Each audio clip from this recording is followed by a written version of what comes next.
Hello, everyone, and welcome to another episode of the Inside Star Citizen Review. Please press the like button if you like this content.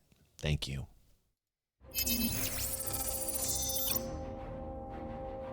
Every time we talk to the folks at the Mission Feature Team, they've always got a number of interesting irons in the fire. And as they pursue work on the upcoming Alpha 320 and beyond, now is no different. So let's check in with them and get some updates on a few of the new features they're working on, including one improvement to the law system that's a long time coming.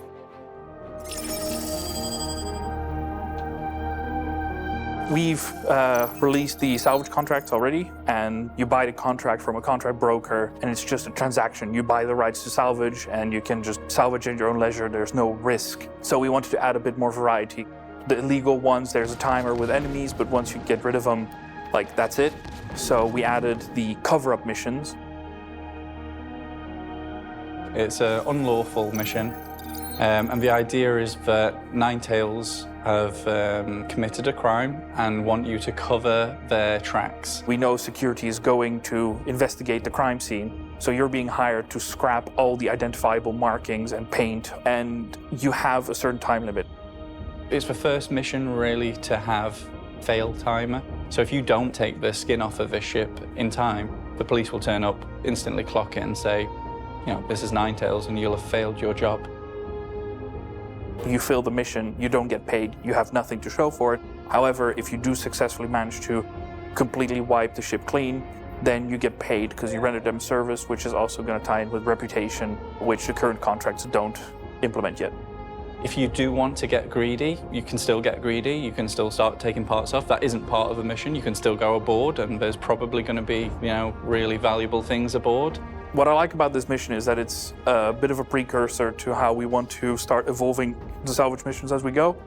Currently, salvage missions don't have reputation tied into them. You just buy the contract and you're done. But this is going to start our work towards having more reputation scopes. You're actually going to have rewards coming in with finishing these missions. There's actually going to be a reason for doing these in the long run. One of the things we'd noticed is that even though they're salvage missions, now that you can take cargo off and weapons off, people are actually leaving the skin. They weren't using the salvage beams as we imagined they would. So it's been nice that we can actually make that part of the mission. We can make the feature the mission critical aspect. I like this. With Siege of Orison, we built these new Crusader platforms. You've definitely seen Solanke platform, Brushwood, Heartmoor. And building those, we essentially got all of the building blocks required to expand Crusader even further. We made Inspiration Park, which is a whole collection of 4 platforms and a whole bunch of buildings. Then we started doing platform infiltration missions on them. The problem with that is that every time a mission location is used, it can't be used by another mission at that point. It's kind of reserved. So if 2 people do that, that's already 6 buildings out of the rotation, which limits a lot of the buildings. So what we decided is to have several more of these platform parks. We really just wanted one location that would be for Siege. We intended to copy and paste those all over the place in new formations. And that would mean that the Siege Islands would just be for Siege, so that the event and the missions don't have to share the same location. We knew we could then take those islands, reconfigure them, and then just place them all over Crusader. Using multiple locations around Crusader spreads players out more, which helps the performance. And we kind of wanted to use the planet itself more as well. The intent was to run Siege for 319, but unfortunately we weren't able to hit that. We ended up in a very awkward position where we had disabled the ability to have the current missions that went out on those islands in 318 available in 319, and we also didn't have the other islands placed. So we just had to turn those missions off completely until we get these new floating islands. So we made the decision to add more islands all around Crusader. It allowed us more freedom, we can tell different stories.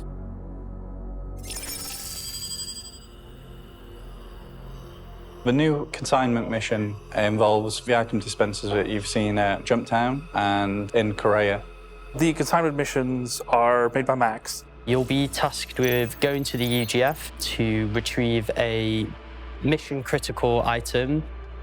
There's several NPCs walking around, either security guards or other NPCs, and several of them will be carrying data pads with a code on them. By taking the tablets on them, players can see these codes.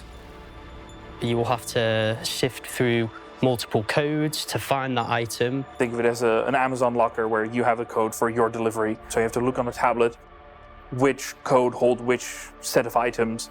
You go to a terminal, enter the code, and then it starts spitting out these objects one by one. You can even type that code in and like stop it halfway through and then type the code in again and get the other half of the consignment out. The consignments can be found in various places. Like there's a lawful mission where you go and the security occupants of a UGF have been killed by the Ninetales. So there's all these corpses around and you have to go searching through them while fighting off the Ninetales to find... Very, very good comment, Wookstring. I'm just soaking all of this in here, and then I will comment at the end of this.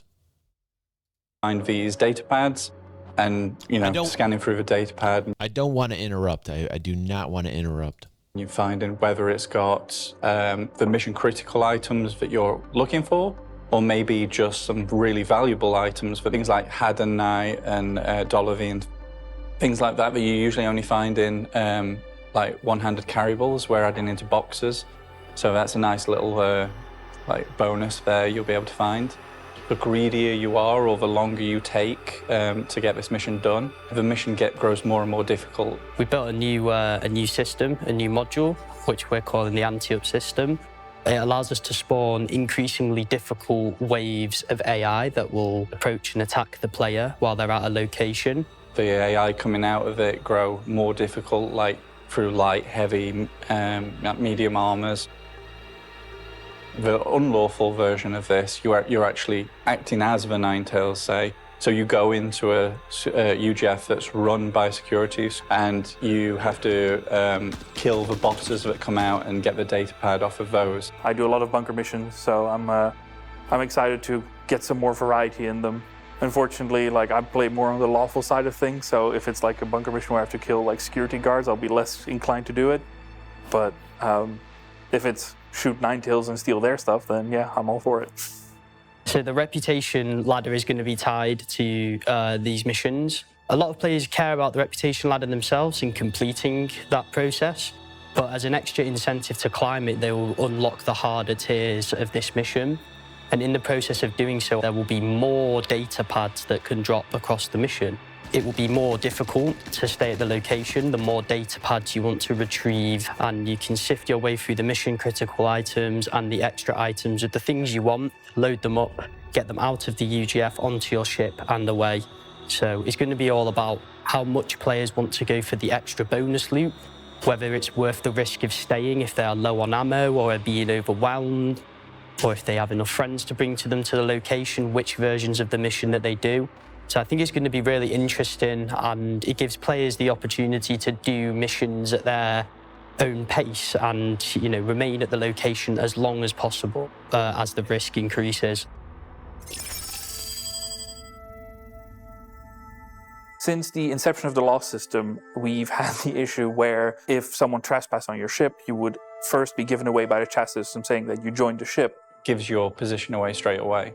I've always disliked that notification, and it pops up whenever you enter any ship, not just your own. We had that popping up all the time when you went above the Javelin, say, in the Fleet Week.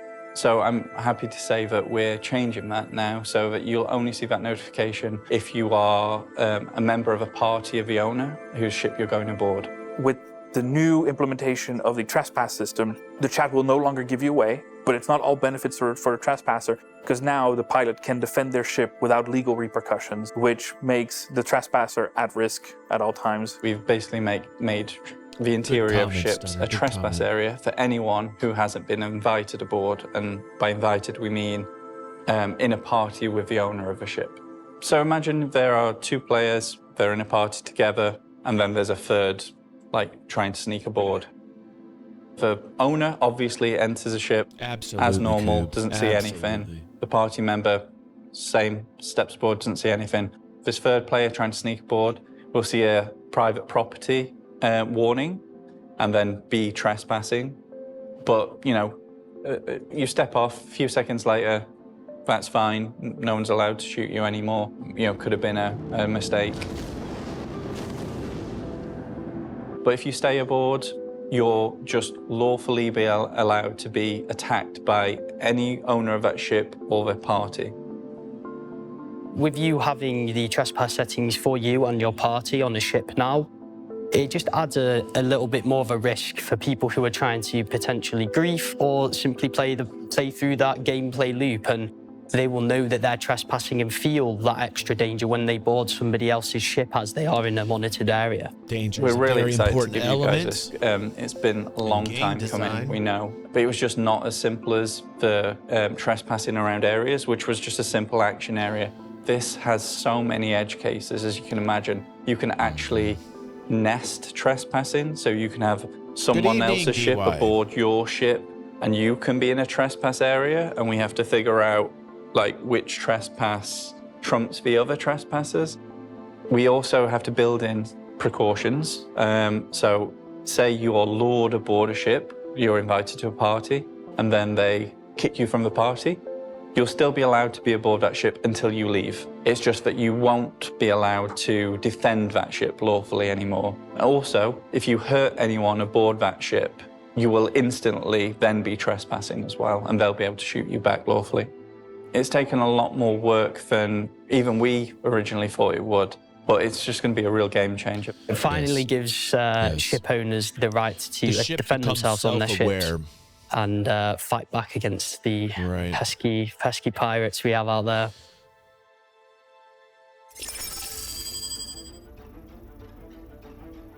One of the things farther ahead that we're working on is barge heist. It's basically taking what we know to be true, popular Iceman. and That's fun true. in this game. So something like Jump Town, but we're making it have a finite resource and a much more interesting location. What we're doing is allowing players to buy in information similar to how some of the salvage contracts work. And from there, they get the information about where this cargo barge is, owned by Crusader, and happens to be just in the middle of this heist situation where the Ninetails are taking it over and they're trying to take all this stuff from Crusader. It's the barge that we use in Siege of Horizon, heavily modified, so there'll be lots of entrances and exits. What's great about using the barge is that we can put it anywhere on Crusader. Fabulous. You know, far away Fabulous. from the landing zones or anything that, you know, may cause performance to dip. So there should be no performance impacts. We've placed a terminal, a cargo terminal, inside of the container interior of the barge. And when players find this terminal, they can turn it on to open various containers using different kinds of ID codes found in the environment. Basically, you unlock several cargo containers belonging to different companies, and different companies have different items in there. So hopefully, players will learn which containers might contain what types of materials based on Excellent. the brands, right? Excellent. Crusader Industries is transporting completely different types of loot than maybe, say, ArcCorp is. The cargo containers open all in different rooms around that location. You're fighting over every single box, trying to hold down like a room. There's no way you can hold down the entire thing unless you hold all the entrances. The location is so like so much of a maze. You'll have people stumbling in and out of it, and lots of people wondering, you know, oh, is this person here to steal a box, or is he just trying to get through to the next room? What we really wanted to achieve with this is give the players complete freedom of which side to take. You don't take a contract from Crusader asking for help, or from Ninetails wanting you to help them to take something. In future, when we have reputation-based hostility and you can make friends with these guys, Good evening, they will be Toaster. your cover. So I can see plenty of exciting PvP action that's going to come from this mission. Absolutely. So that's a brief look at some of the things the mission team has been working on recently. We can't wait to get in your hands, especially the ship trespass system. That's going to change the game completely. And yeah, I'm really excited about barge heist. So thanks for watching. Of course, as always, you're going to want to check out the public roadmap at the robertspaceindustries.com website for details on when each aspect of their continuing work gets scheduled for a specific release. And as for what we learned this week,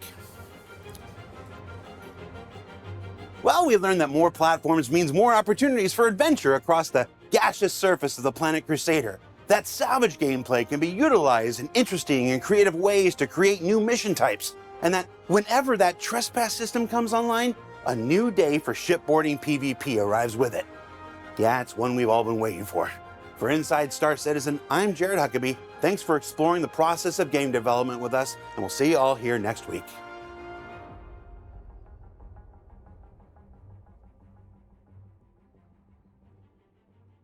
Every time we talk to the folks on the mission feature team, they've always got a number of interesting irons in the fire. And they pursue work on the upcoming Alpha 320 and beyond. Updates on a few new features they're working on, including one improvement to the new law system that is going to be a long time coming. You're going to want to check out the public roadmap for robertspaceindustries.com website.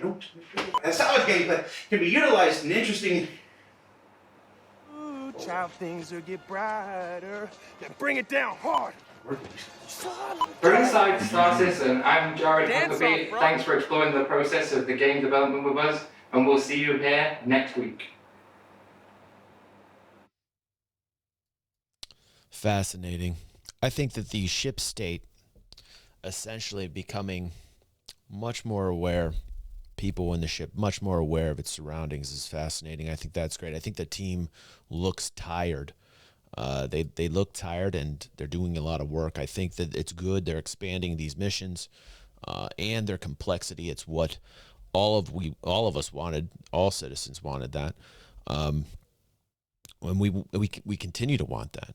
I think it's interesting how they're trying to space things out to help with latency and issues involving networking, which we've all had our share of woes in. But I still think overall, in the grand scheme of the entire picture, the enormity that is this project, I think that we have to look at AI and NPC combatants, a complete upgrade in order to truly have a better experience, regardless of the work that's put in from all these additional missions that are fascinating. I absolutely love them. But I think that there needs to be a lot more work done in terms of AI and NPC combatants to truly get that satisfaction that we deserve. Thank you for watching tonight Inside Star Citizen Review. We're having a little Star Citizen organization get-together after this video here that you're watching. If you like this show, please support it, press the like button, and have a very wonderful night.